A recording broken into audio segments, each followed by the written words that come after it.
Let's continue with yet more reactions on this story.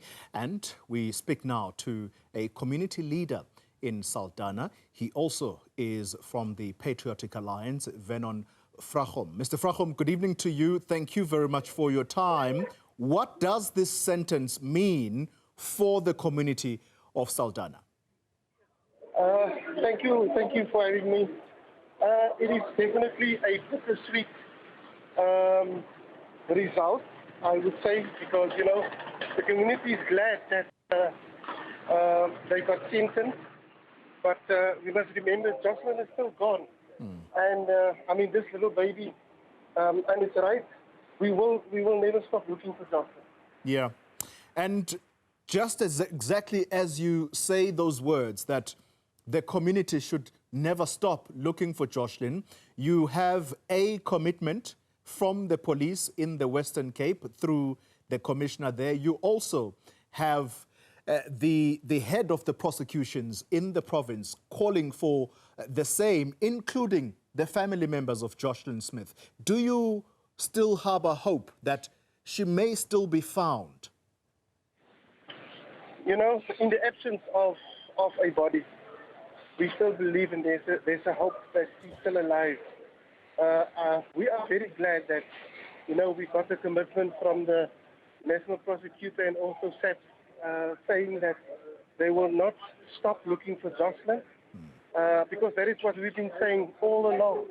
You know, there was a time in the beginning where somebody like me that was actively involved in the search of Joshlin was cautioned by SAP saying, stay out of our business, and we understood that, but, you know, the community is the people that gave them all the lead, you know. So I am very glad to hear that they saying on national TV that they are still committed to look for Joshlin.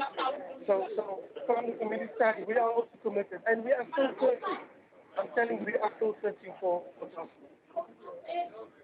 Let's continue the conversation, but as we taper down, Mr. Frachom, Joshlin is seen by the community of South Africa as a vulnerable person because she's a child. This should never have happened to her.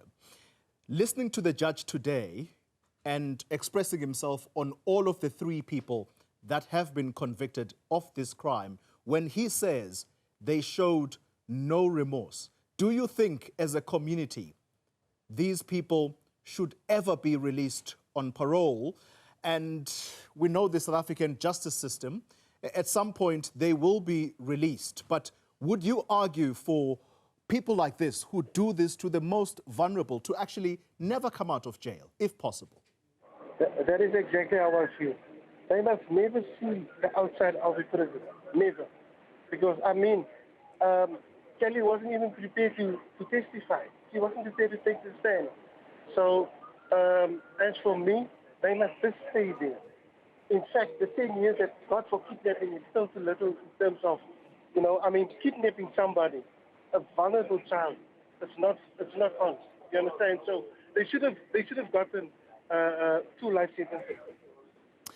As we conclude, the community of Saldanha, after this particular case, yes, Joshlin is gone and part of the people, or at least a person who she would have trusted the most, her mother, was involved in essentially selling her off.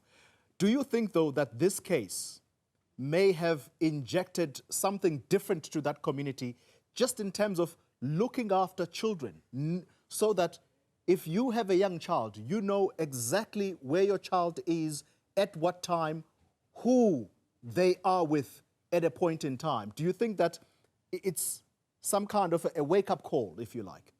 No, definitely. You know, I think what happened, and not just for the people of Saldanha, I think for South Africa as a whole, people are now starting thinking your child is my child, because that is how we grew up. Your child is my child.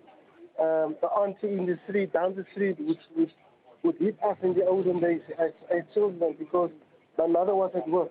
So I think this is definitely a wake-up call, not for Saldanha, but for all of South Africa. In fact, internationally, I mean, even for a mother to sell a child, terrible. It's inhumane. I mean, so yeah, for us, and I was saying to somebody earlier today that I have never seen such a lot of parents at school gates taking their children away to school Yeah. and go fetching them after school, like I've seen the past year or so, specifically in Saldanha, in the area of Middelport and Dyerville.